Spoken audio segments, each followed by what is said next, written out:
কষ্ট হচ্ছে, আমি আর সহ্য করতে পারছি বৈদ্য না। মশাই, আমার মায়ের কি হয়েছে? উনার শরীরের এই অবস্থা কেন? হাল্ক, তোর মায়ের ওপর কালো জাদু হয়েছে। তোকে আজ ভোরের আগেই সিংহাসুর দৈত্যের শিং আনতে হবে, না হলে তোর মা সারা জীবনের জন্য পাথর হয়ে যাবে। ব্ল্যাক ইউনিকর্ন, আজকে তোকে আমার সাহায্য করতে হবে। আমাকে এখনই লাল পাহাড়ে নিয়ে চল। মায়ের জন্য আমি চন্দ্র সূর্য সব এক করে দিতে পারি। আমি মাকে ঠিক করেই ছাড়বো। সিংহাসুর দৈত্য, আমি আসতেছি। সিংহাসুর দৈত্য, তুই আমার মাকে জাদু করেছিস, আজকে তোর শিং ভেঙেই ছাড়বো। হাল্ক, দেখি তোর মাঝে কত জোর আছে। কি হলো হাল্ক?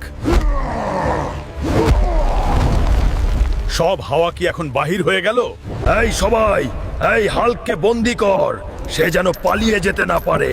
হাহা, এবার তোকে কে বাঁচাবে হাল্ক? সিংহাসুর দৈত্য, আমার কোটি কোটি ভক্ত আমাকে দেখছে। আমি আগামী পর্বে তোকে শেষ করেই ছাড়বো। তোমরা সাবস্ক্রাইব করে আমার পাশে থাকো।